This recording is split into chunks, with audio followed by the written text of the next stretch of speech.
familiar faces. If you haven't yet turned on your video, it would be awesome to see you. Just do please remain muted for the time being until we have a chance to break out into our breakout rooms. So I just want to make sure we are aware of time today, and I want to get started. We've had a great program today. I'm very excited you're all joining us. So first off, I'm Sherry Levinsky-Raskin. I am in my EdCom role. I'm the chair of professional development, and really excited to see 2018 starting off now with our EdConversations. And with my daytime hat on, I'm the Assistant Vice President for Research and Evaluation at the Intrepid Sea, Air and Space Museum in New York City. So welcome to all of you on behalf of EdCom, the Education Professional Network with the American Alliance of Museums. And again, thank you for joining us via this new platform today. I'm thrilled to welcome back those of you who have participated in the past. And I recognize many of your names, as well as saw that you said you had either joined us every month before or for a couple EdConversations. So welcome back. And welcome to many, many of you for whom this is your first time joining in these conversations. And I hope this is the first of many for you. So if you haven't joined EdConversation in the past, this is a monthly opportunity for museum educators across the country to engage in conversation about issues that we're facing either institutionally or throughout the field. And last year, we talked about a lot of topics, including developing a strategy for diversity and inclusion, race, dialogue, and inclusion, to even inclusive storytelling. And one of the reasons that we decided to make a shift in our platform was that we wanted to be more inclusive. We wanted to actually have a conversation with everyone. And so I'm really happy that we just switched to Zoom. So now we can see your faces as well as hear your voices, and we can actually have active and dynamic discussions.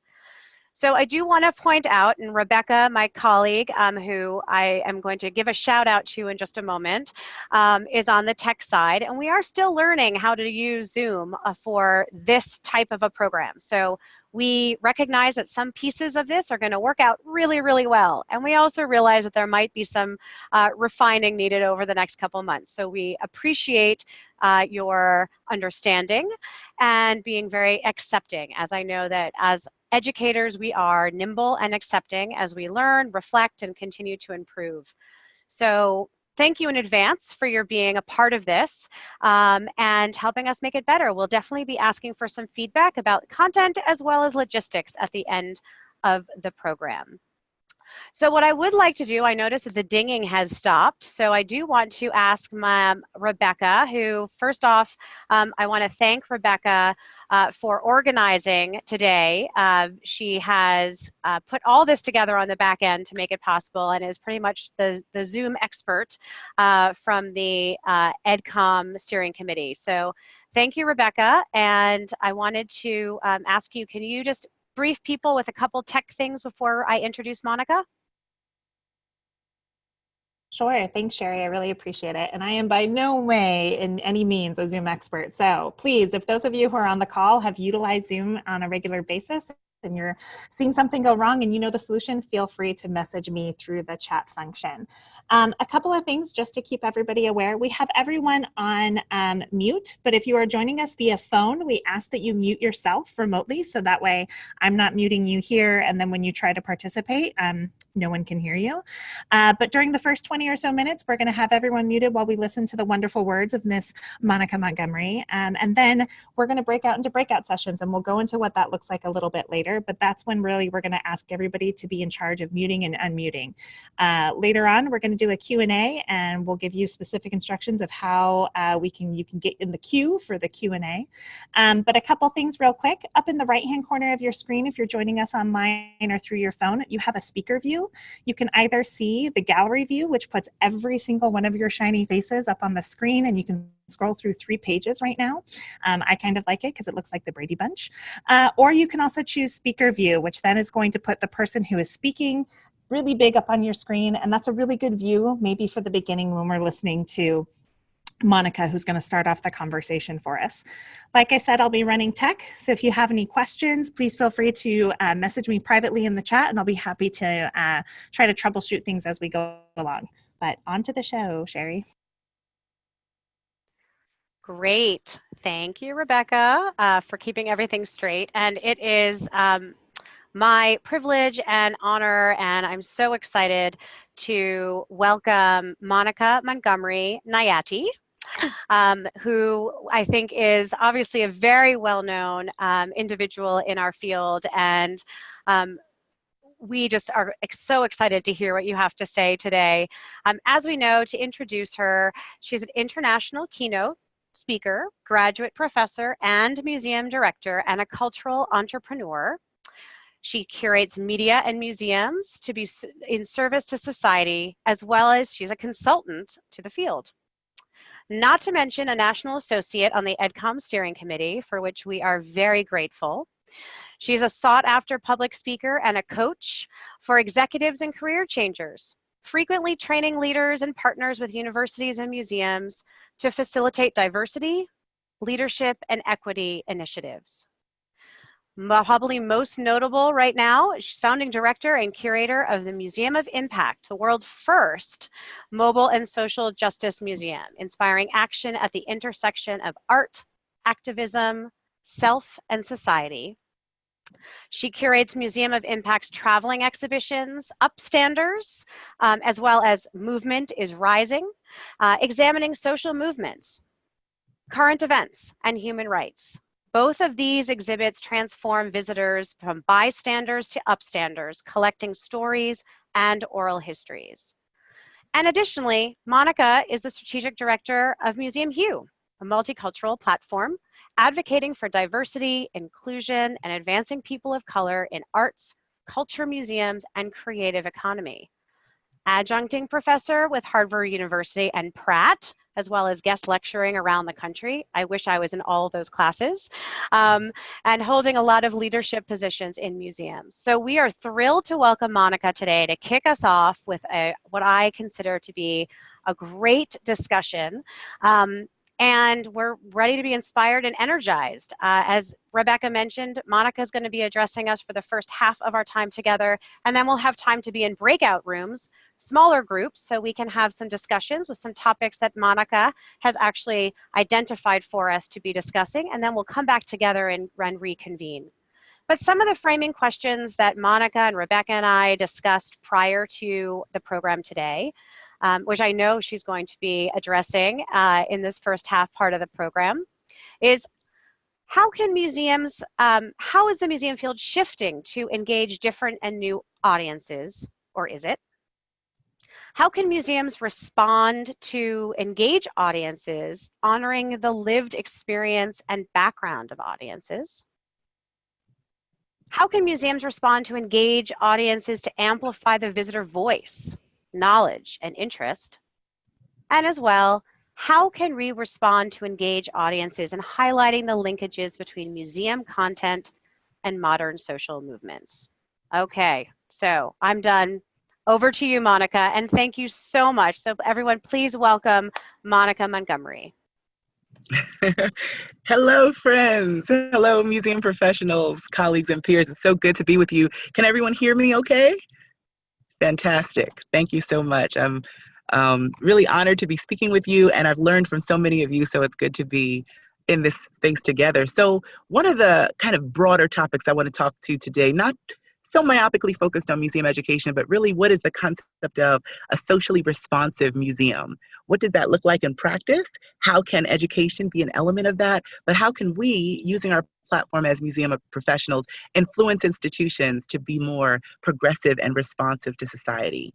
I think that this is a very interesting moment that is happening every day when we look in the news, when we look at current events. Things are changing, shifting. People are being called out. People are being called in. Marginalized voices are now amplified to the fore. And it's really powerful to see the way society is moving and becoming more conscious in general. So those are the things that are always on my mind and those intersections that I like to explore. And being as museums are keepers of the public trust, spreaders of goodwill, spaces for engagement, enrichment, and education, how can we be on the cusp and the curve of that? A lot of times people will say, Monica, my museum isn't that way. It's not social justice minded. We can't integrate that. There's no space for that. There's not enough staff for that. There's not enough budget for that. But I would challenge that. And I would really challenge you to think a little deeper of what can be done in your spaces to respond to this modern moment and to honor our visitors' lived experience and voices. So to the kind of first overarching question of how do museums respond? I'll tell you all a secret. I'm in the process of writing a book. And a lot of the topic of this book is going to be my philosophy on museum practice and what it can be in an optimal setting and what's been happening to push museums to not be neutral, as a famous hashtag says. But even more than that, I'm really interested in this philosophy of community care.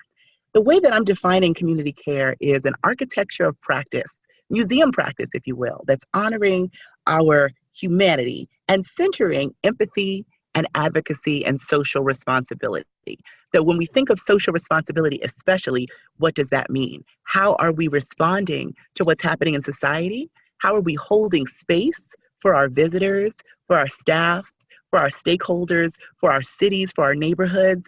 And how can we make sure that we're advocates to the degree that our institution allows for that? How can we champion change or progress? So those are some of the things we're going to touch on today. Certainly the concept of museums responding is not a new one. It's not a hashtag that I created, but it's one that I feel in solidarity with. There's many, if you're interested and you're on Twitter, which I think there's a Twitter chat later tonight to complement this, right?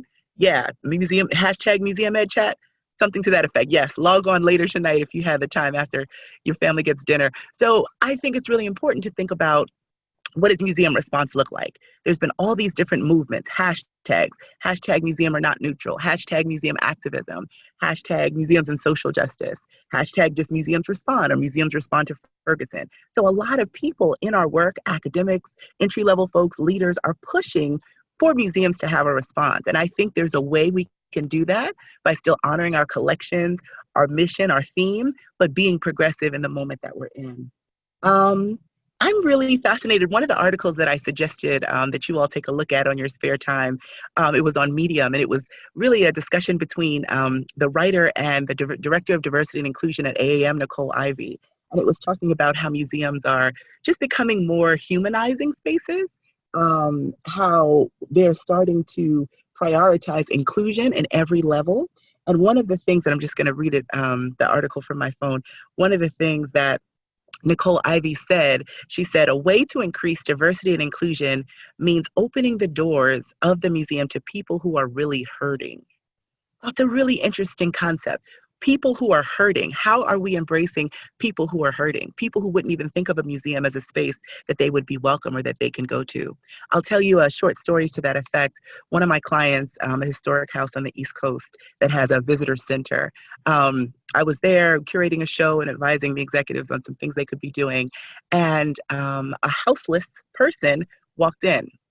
And I don't know if in your museum you have open public space and if it's small or large or what, but sometimes the visitor service staff or the frontline staff has a reaction when certain people walk in that folks don't deem museum folks or the traditional audiences. It's kind of like, oh, well, what are they doing and what do they want and how long are they staying? So this person walked in and sat down and stayed the whole day. And sometimes the person took a nap and sometimes they were awake. Sometimes they walked through the exhibit. And so the facilities and frontline staff came up and said, this houseless person walked in, what should we do? And I said, well, let them stay. Let them stay. Let them enjoy. Let them experience. Ask them if there's anything that they need clarified. Ask them if they'd like a cup of water. Let's be humans. Let's care. Let's up our compassion and realize people are hurting and we have public spaces that we are stewards of, but we don't own them. We can't be exclusionary or gatekeepers. We have to welcome people in. And since we've offered that warm welcome to this houseless person, the person has returned and brought other houseless people that have really become engaged in what's happening in the museum space. So we've cultivated a visitor, we've cultivated an audience, we've cultivated a community just by that act of kindness. That's the sort of thing I'm speaking about when we think about what a socially responsive museum can be. So with that being said, to your first question, how is the field shifting to engage different or new audiences, or is it? It's interesting you say that. I think in some ways the field is shifting. I think we're doing a much better job with realizing that we need to kind of upset the apple cart and invite audiences that are, some people call them marginalized, underserved, underrepresented, people of color, people of difference, people with socioeconomic challenges. Those are the people that we want to and need to go after, and I think we're starting to do that work. I still feel that from what I've seen as a consultant and a speaker in the field, some of it is transactional. Some of it is very much so like, oh, hey, it's Black History Month, it's Latinx History Month, Women's History Month, bring everyone in and let's make sure we get pictures. But I don't think there's a sustained concerted effort throughout the year, although some museums are really doing that work, and I'm proud and excited to see it. I've been noticing with some of my clients that I coach in the UK, specifically throughout England and parts of other parts of Europe and Ireland and spaces like this, there's a lot of things happening with migration, especially people migrating from the Middle East, Syria and other Middle Eastern countries, as well as a good amount of African immigrants. And even though there is this tone of kind of nationalism, a touch of xenophobia, I think the museums are on the progressive side and are always trying to think of how they can center these migrants and make sure they feel welcomed and embedded in the fabric of social society. So one of my clients, for instance, has been going to, I think it's called a resettlement center, and coming with free tickets and saying, hey, you know what? I know these folks are new in town, they're getting settled, they're learning, but here are some free tickets that are open for them to come. We're planning some bilingual family days and bilingual tours, and just generally showing that the museum is a space that is safe, that is welcoming, and that understands the needs that they have. I think that's actually a really high point that I'm seeing a lot more in Europe. Seeing some of that here in America too. I think also museums are doing a good job of reaching teens. Almost every museum that I've been observing, certainly the larger ones, have a teen program, a teen night, understanding that the voices of teens are valuable, and that teens, in addition to one day growing up and becoming patrons, can also become professionals that join us in this field and are emerging as, kind of these like culturally, how could I put it? They're cultural consumers and cultural creators. So honoring that they're not just there to, be an intern or get coffee. They have ideas and special nuance to their story. And we should sometimes hand over the reins and say, hey, teens, plan a teen night, or let's get a teen advisory board to see how this is hitting them. So that's another group that I think is being more represented in spaces. Certainly, I've seen some efforts towards including folks who were formerly adjudicated coming out of incarcerated spaces. I think that's important too, certainly for the healing and the reentry into society. I've seen some museums, specifically Eastern State Penitentiary, who I have a lot of great colleagues over there, who have been doing the work of hiring people who were formerly incarcerated to give tours and to speak to that experience in the context of Eastern State Penitentiary being, a space of incarceration for many years. And I've seen some interesting ways where folks are getting jobs or getting fellowships or getting internships that are in that work.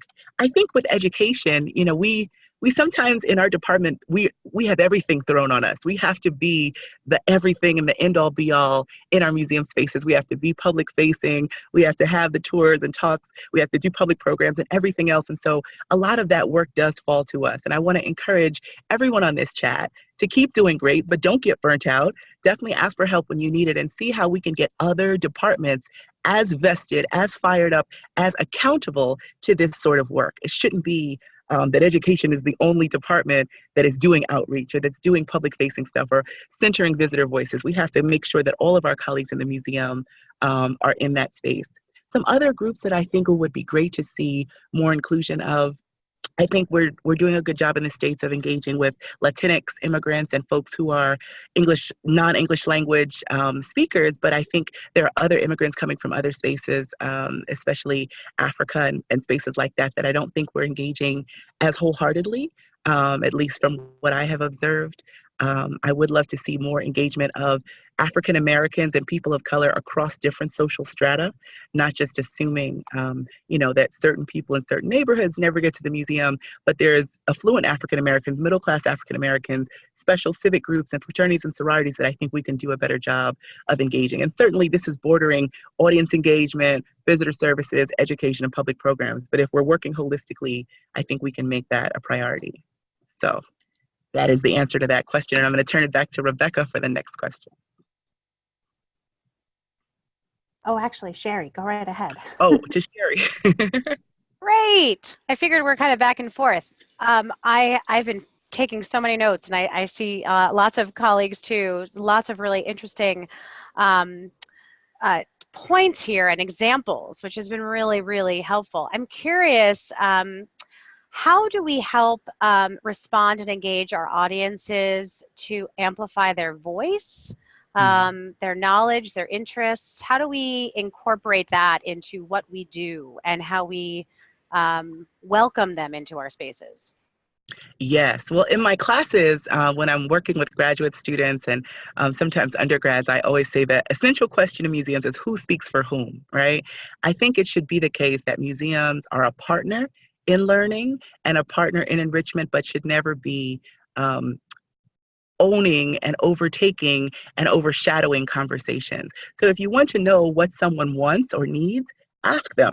I am a huge fan of having community advisory boards, teen advisory boards, any kind of advisory board that's targeting the audiences that we want to go after. It takes a little extra work. It takes coming outside of the door. It takes more than just one email. It takes making those connections. Often when I do community engagement work for a client or otherwise, I'll go to town halls, I'll go to family festivals, health fairs. I'm going where the critical mass of people are to engage them and say, hey, first off, how are you? How's everything going? And yes, by the way, I represent this museum. Have you heard of them? Have you ever ventured inside? You know, you're welcome to, and let me tell you more about what we do.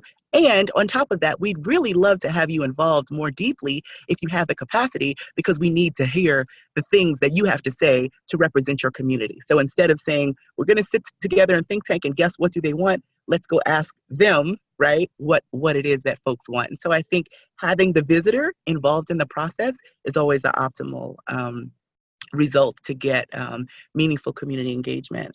I also think that there are a lot of museums that are kind of focusing now on the experiences of certain niche groups and that are like dedicating their programs, their exhibits, their education to that. There's a small museum in Philadelphia that I'm a fan of, and it's called the Colored Girls Museum.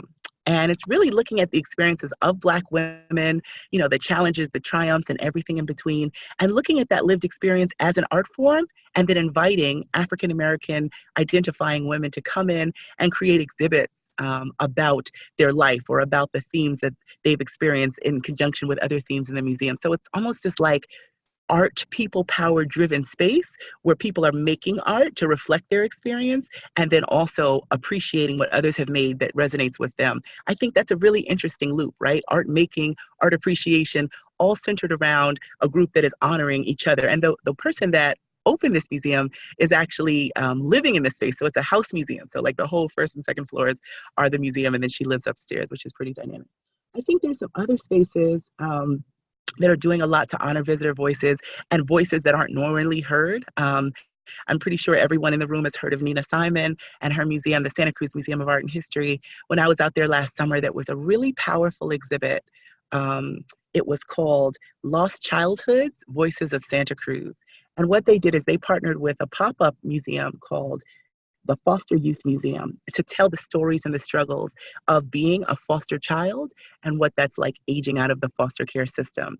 That's a struggle that you don't normally hear from. Some people don't really think about it in their day-to-day, but they wanted to make sure that that population was represented, and they didn't try to create an exhibit for them. They created one with them, with the foster children leading the way, doing the exhibit design, the content management, making pieces of art. So that was really centering their voices. And when they saw their exhibit in the space, it was such a wonderful feeling. They felt very included and very happy to see that their experience was now open for everyone to understand. The other amazing part of that is that they had these take action cards where at the end of the gallery, if people wanted to know, what can I do to help? How can I get more involved? How can I show more compassion and empathy? There was a row of maybe 12 different actions they could take, printed in these kind of like bite-sized business cards and put on the wall so people can kind of see like, oh, I can donate clothes, or I can become a pen pal, or I can adopt a foster child in my own family, and understanding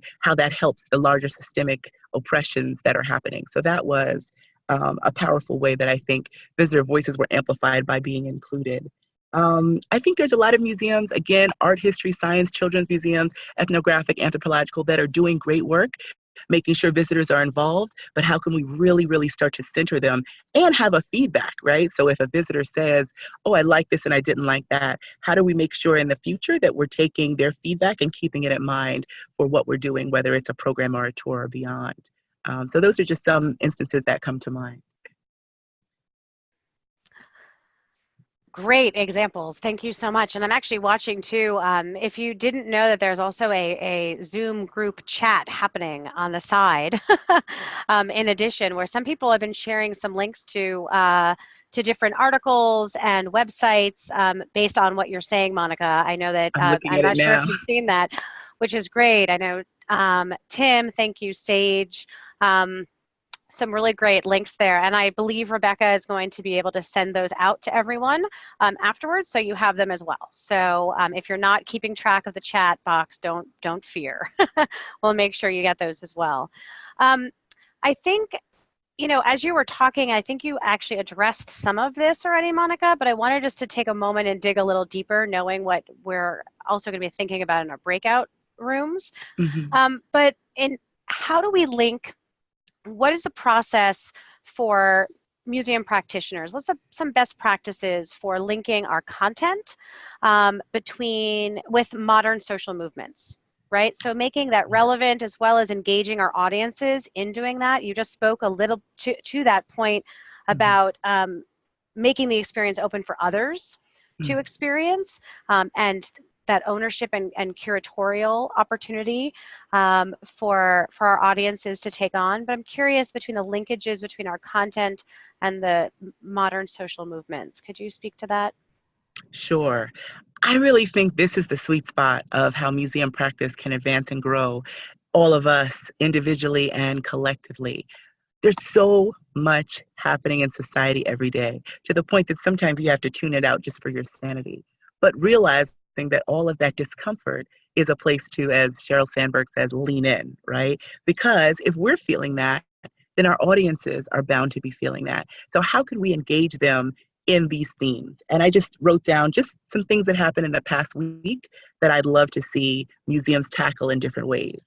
So sadly, rest in peace, Stephen Hawking died, right? His life is such a testimony to just overcoming challenges, brilliance, using all of his talents to help humanity. How can a science museum or any other museum that's honoring inventors, STEAM, how can they incorporate his life and his passing into their tours, into their educational spaces, into discussions they're having? How can they have a RIP Stephen Hawking image somewhere at the visitor desk? Like, how can we take that and make meaning with that and have a deeper conversation? Certainly thinking about, since the Oscars, for anyone who watched, Frances McDormand, I think I'm saying her name right, spoke about an inclusion writer. That's a really dynamic concept that people are starting to learn more about, how now actors and other creatives and anyone is demanding, if they're going to come into a space, that it needs to represent a certain amount of people of color, LGBTQIA, women, making sure that all the traditionally underserved folks are there and have a seat at the table and are getting what they need. That is a great conversation to have in a history museum, in an art museum, in an ethnographic museum. How has inclusion been a theme historically? How is it becoming reiterated right now in this modern moment? How can we make that something that even in a tour space, right? If we look around and have let's say a group of kids, you know, middle school teens, and we say to them, you know, how many of you are represented in this space? Let's look at some percentages. Let's look who's here in the room. Who's missing? Where can we find more people to come with us? Can we bring another class next time? Can we make it that we're not going to go on a field trip unless we have this many people? Like, those are things that can be parsed around and kind of contextualized in really interesting ways. Also, I think all that's been happening with climate change, oh my goodness, you know, from the water shortages in South Africa, the continuing water crisis in Flint, Michigan, you know, the wildfires that were happening in California, every area of the earth is crying out. That's ripe for the discussion for a science, art, or history museum space, or historic house, or any other space. How can we take that theme that's in society and relate it to our content, or to our heroes, or to our stories, or to our works? I think it definitely takes the creativity of individual educators to think of how to do that. But I love when I see educators pepper in little golden nuggets, little Easter eggs of this is what's happening in society that relates to what was back then, because that really helps audiences contextualize things, especially in a tour format or some sort of talk. It helps them understand the urgency around what was and what can be now. I think in general, it's really up to us to be open to engaging in conversations with our audiences. Having the intellectual rigor and believing that our audiences do too is really key. You know, not just necessarily taking it from the script, from the book, but pushing a little past that to see what are people thinking and what do people want to make of what's happening in society.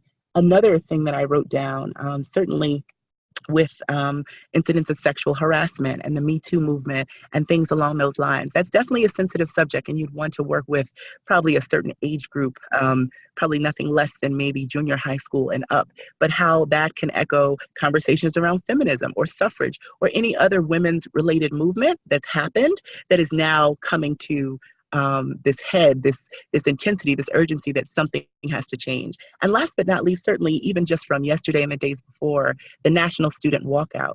That's something that I think we all could have a conversation about, right? How is it that students who, you know, sadly, you know, have experienced gun violence as a daily, as a regular phenomenon in their lives have said, enough, we are walking out of the mandated structure of school to make a statement. And other types of institutions have backed them. Viacom had several of their channels go dark for 17 minutes in honor of the 17 youth that lost their lives. And just looking at, one of my friends is a preschool teacher, you know, she had her, you know, 3 and 4 year olds with little signs saying like, we believe in peace, you know, marching around the playground. How are those things that are happening in society able to be reflected in a museum space that is responsive, that cares, that centers community? Those are some of the things I was thinking about for a specific social movement. And certainly if you have more questions, we can dive deeper into it. No, I think those are great. I love how you, in I think almost everything you've spoken about so far, it talks about it. It's not contingent on your discipline, your collection. There's opportunities in so many ways, different departments, different areas of expertise, different audiences we're engaging with for different purposes. I think that that is great. I love the golden nugget or the Easter egg description that you just get, kind of embedding those opportunities in what we do and going off script and being comfortable in doing so. And people want to be talking about these things. People want to be engaged in these ways. And I think that all of what you've talked about is how do you know kind of the best ways to be doing that, and when when to do it, and when to make the most out of those opportunities and how to do it. Yeah, Monica. Just to interject, I mean, I think it definitely does depend on your institution and the culture there. If you're in a space that is extremely conservative, there's ways to work through around that. I don't want anyone to jeopardize their job or their livelihood, but I do want us to always push ourselves out of our comfort zones toward progressive museum practice, towards being the kind of museums we want to see, right? So making sure that it's age appropriate, making sure that you know, check in with someone before you introduce new content into a tour script, or maybe it's an art making experience. But how can we really think about what's happening in this world and not be set apart from that, but really be engaged with that as a core part of our practice? Because you'd be surprised how audiences will come alive when we do, thinking about what's going on in this world, and museums as a space for contextualizing that. We are a lens. Museums are a lens for interpreting society, history, science, everything in between, right? But if we're going to do that work really well, we can't forget this moment in time, this modern moment that is very important to the lives of all ages of visitors. Tremendous. Monica, what do you think? You feel like we're ready to break out into some conversation groups and then come back after and see where we are with some questions and give you some time to respond and share back out? That works for me. Does that work for everyone, or did people want to do questions now? I'm open. I see some thumbs up coming going up. All right. Well, Rebecca, I'm going to turn to you as our Zoom expert in and helping us out in dividing us up into groups, and tell us what do we need to know. And we do have the questions you're gonna prompt for us. And over to you. Yeah, absolutely. So one of the really interesting features from Zoom, everyone, is that you can actually create these virtual breakout rooms, which is one of the reasons why my institution actually started utilizing Zoom. And so that's what we're going to do. We're going to be able to think about this as almost like you're at a conference, and then it's turn to your partner, share, reflect, meet new people. That's what we're going to do in a virtual setting. So in a few seconds, I'm actually going to open up breakout rooms. You will be invited to join the breakout room. So please do. Once you get in there, introduce yourself to your fellow team members. And then Monica has provided us a few guiding questions that we can think about, or you can take the conversation where it ends up going. But some things to think about are, how does your institution incorporate current events or social activism into the lesson tour discussion? How might you incorporate more of this? What forms can socially responsive museum practice take? And how have you observed it in local and national museums in the field, or have you observed it in your own? And what are the possibilities of celebrating and exploring issues around material culture, power, and untold stories to honor visitor voices, challenging apathy, and illuminating ideas? I think one of the goals of EdComversations is to recognize the experience and the expertise and the audience that's in the room with us, and that's really what this breakout session is for. So I've divided everybody already up. We're going to go to breakout sessions as soon as I stop sharing my screen. Oh. So one question, Yes. Rebecca, just so we all know, when we are done, when we're going to reconvene, how is that going to work? So we don't disappear after Yes. the breakouts. We all come back together. What's going to happen is Zoom does a lot of the work for us. So roughly about, 15 minutes till, I'm going to close all the Zoom rooms. You guys will have 1 minute to make it here yourself. And then otherwise all the rooms will be closed and everyone will be brought back into the main room where we'll ask some follow-up questions with Monica. So I'm going to break everybody up. Enjoy your conversations, and we look forward to seeing you back here in a few minutes.